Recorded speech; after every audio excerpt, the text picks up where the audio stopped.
Hello everybody, this is ManuS and welcome to another Legends of Runeterra deck tech.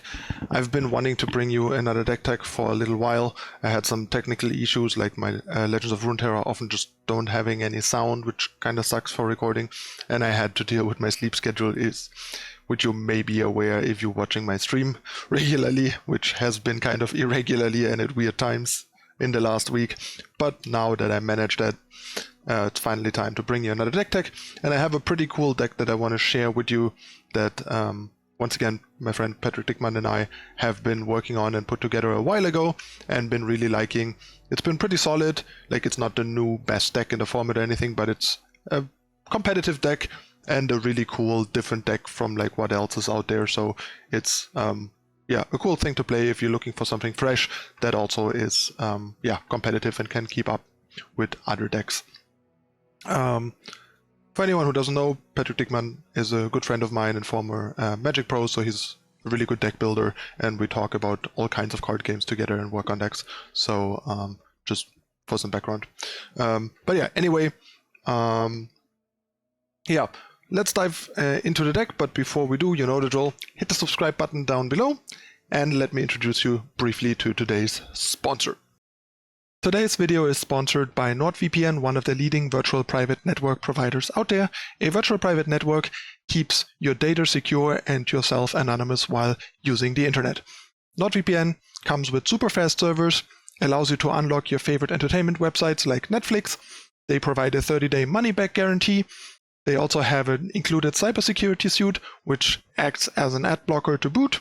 They don't lock any of your data, provide a 24/7 customer support, and you can use it on up to 6 simultaneous connections, so one account covers most or all of your electronic devices.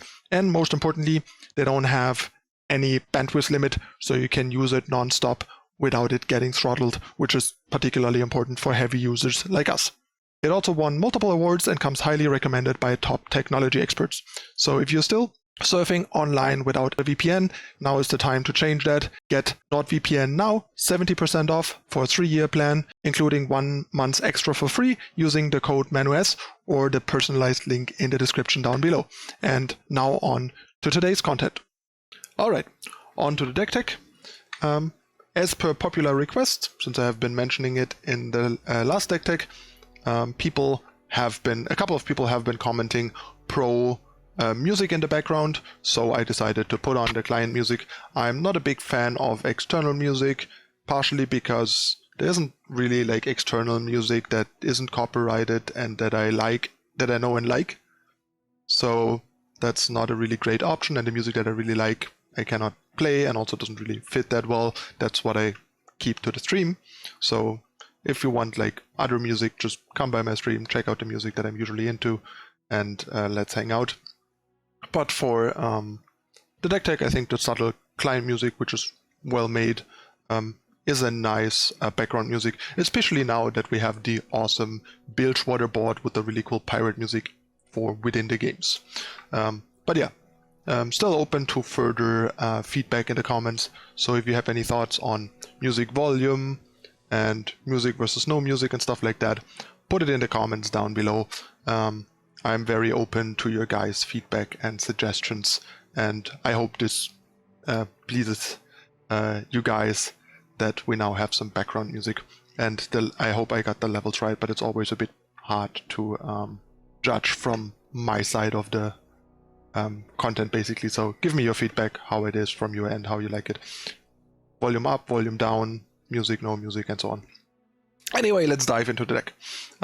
One of the few things we actually couldn't agree about the deck, like we agreed basically on all the cards, but the one thing we couldn't agree upon entirely is the name. But since I get to do the deck tech and share the deck with you, I get to pick the name, so screw you. So yeah, name I settled on is Sucker Punch. I think it just kind of fits well with Vi, because she just really sucker punches the opponent and units really hard, and the deck kind of like plays in a really cool, proactive, sort of aggro control-y way that is really enjoyable. Anyway, let's look at the deck. The deck, actually, from like the core of the cards, is very similar to the old Ezreal Draven deck, except that I was never that big of a fan, because a lot of the cards kind of play towards this tempo-y aggro controlling, playstyle of like beatdown with a couple of quality units, backed by a lot of spells and some card advantage. And then you have Ezreal, which is kind of just wants to delay the game, keep as many cards in hand as possible, and then kill the opponent. So they didn't really play that well together. And it was always like one of the second tier-ish Ezreal decks, but entered a new card, Vi, and she fits really well with Draven. Like Draven and Vi have some really nice synergies. They're both really nice standalone threats, especially now that Draven is a bit more levelable. Whirling Death is appealing with both of them, and the Draven axes work well with Vi as well, and so on. And yeah, that's how we ended up on this deck, and a lot of the cards that were good in the Ezreal Draven deck also are good here, and we got a couple of nice new tools. Anyway, let's look at the deck. So first I want to look at the units with you. We have 4 2-drops, like 2 2-drops, as in like 6. Campang Pickpocket is pretty much a no-brainer. It's still a premium 2-drop. It trades with a lot of stuff, which is important in a deck that wants to play offense and defense, depending on how the games go and what matchup you're in. So something like Boom Kuruki isn't that great here, since it's a 1/4. It doesn't really play offense or defense that well, actually, unless you just care about pushing as much damage as possible, like in Burn. So not the biggest fan of Boom Kuruki in a deck like this, even as amazing as Boom Kuruki is and can be. But Campang Pickpocket, pretty great, and all the removal and like stun from Sentry and stuff play really well with Campang Pickpocket, making the card actually reasonably often connect. Like just the game that I played before the deck tag, my Campang Pickpocket drew like 2 or 3 cards, I think, from the opponent, easily. So that should not be underestimated. The card is quite obnoxious, and if the opponent cannot kill it, they might just be hit by it a couple times, and he draws you cards while your spells control the opposing blockers. Then we have Crimson Disciple. For the longest time this was House Spider, which is very solid, but the problem is House Spider actually doesn't even line up that well against Burn, since they have a lot of 2/3s. And like against 2/1s, House Spider and Crimson Disciple are both good. They're both good against mostly the same units in Burn. Crimson Disciple is arguably better against Boom Kuruki because it deals 2 damage to them and can tank Boom Kuruki better, given that it has 3 health. And against like the 3/2s, which there aren't many, it's like Rearguard and Salesman. Crimson Disciple is a bit worse, but not that much. So I recently switched to Disciple and have been pretty happy with the change. To be honest, like Disciple and House Spider are both not great, but there are no real better options. Like if you look at the 2-drops, there's just nothing. Like everything else is basically worse.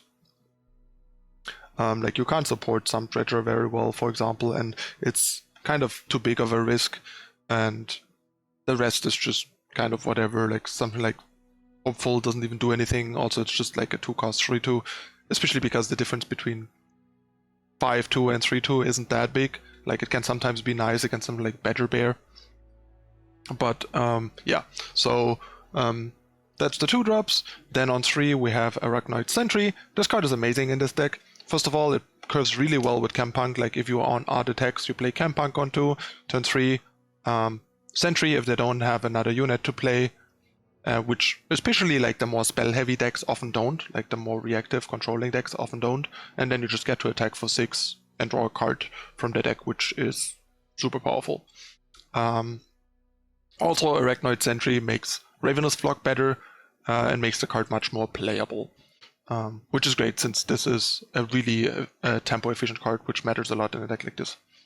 And then we have Chumpwump. Nothing too surprising here, just a very good card for this type of deck. Fuels Draven X uses, get excited, or just yeah, Vi level up stuff. And at the very worst, you can just play them to deal some random extra damage to the opponent, which isn't horrible. Oh, obviously it also fuels the 3 rummages that I forgot to highlight, which is actually the biggest part. Like that's the primary use, to fuel rummage. The secondary is Draven, and the tertiary is basically just cheap ways to get Vi leveled a bit faster. And then we have 3 Vi. Not much explanation here needed either. She's just a super powerful champion, really great board control, really great finisher, just does a lot of stuff. I actually forgot to talk about Draven, but like Draven directly, but there isn't a whole lot to say. He's just a pretty good attacker. The deck is particularly good at supporting him attacking with the burn spells, making blocking him really hard for the opponent. And yeah, the axes further help fuel Vi and Rummage, which is pretty important and pretty good. And the deck is pretty decent at leveling him up. And as curve topper, we have two J Medardar, which are also amazing with Draven's axes. And they are just a big threat that is hard to deal with. It's hard to kill, it's hard to block. If a lot of ways that the opponent can try to kill it means you draw cards, and even if not, you can use your axes to cycle your axes and draw cards, which is also pretty powerful.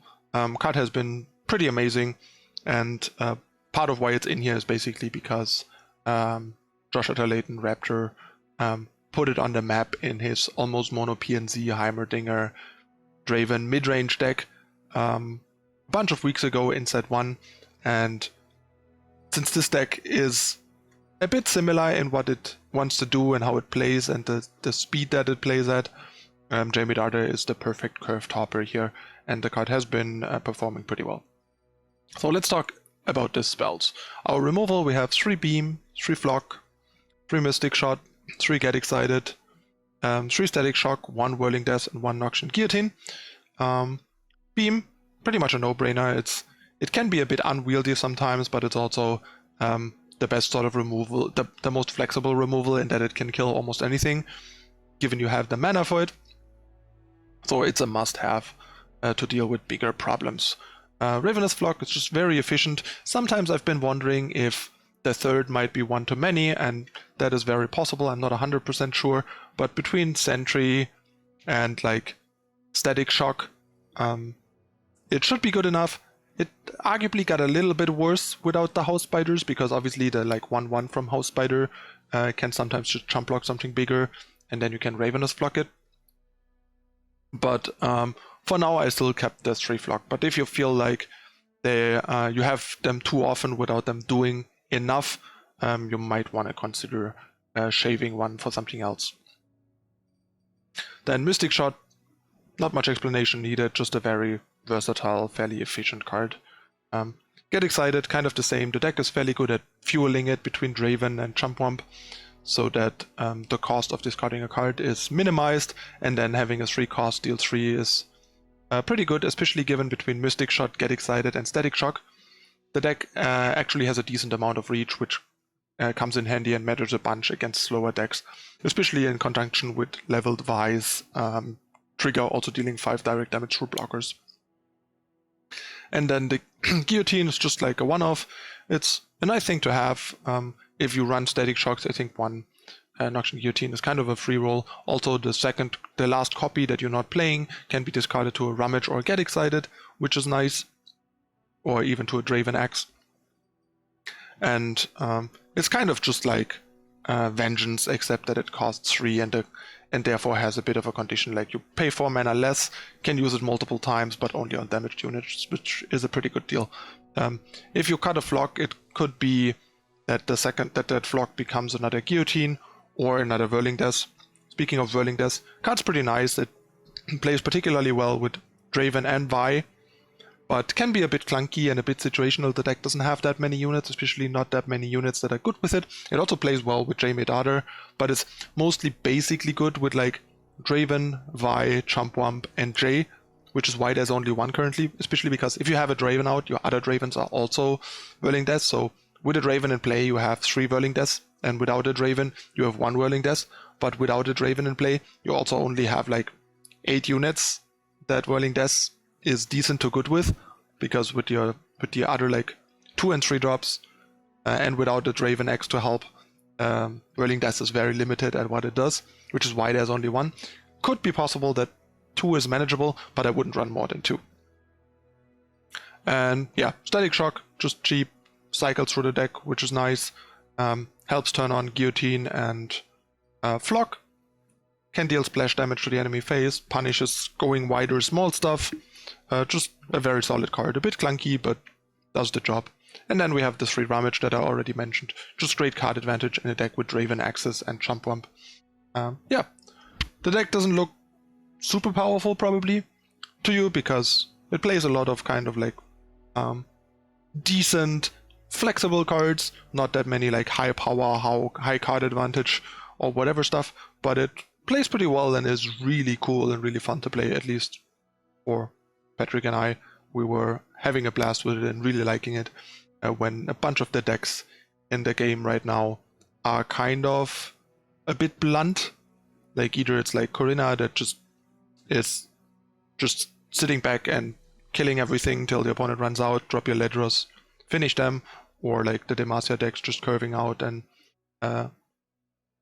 hoping to punch through the opposing defenses, or with Burn just kind of, roasting their face after a couple of fast early attacks. It's all like kind of pretty straightforward and sort of one-dimensional game plans in a way, and then it's really refreshing to have a deck like this that can keep up and is solid while having a more multi-dimensional and flexible varying game plan. Like sometimes you're very aggressive and beatdowny, in other games you're more controlling the board and playing for the later game against smaller decks and stuff like that. It's just pretty cool. So yeah, I hope you guys enjoy it too. The deck has some solid matchups against some of the good decks and some bad matchups. Like I said, it's not the new hot tier 1 deck, but it's probably a solid tier 2 deck. If I had to guess where it falls on like the on the tier of decks. So yeah, I wanted to share it with you guys. Let me know in the comments how you feel about sharing decks like this with you, because I feel like if we only talk about the few top tier decks, there's not a whole lot to share, because those have been figured out pretty quickly usually, and they're only a handful, and then things get pretty stale pretty quickly. So cool decks like this seem like a great thing to share, to shake things up while still climbing and doing well potentially. Alright, anyway, that's the deck tech. I'll be back in a moment with the games, so stay tuned.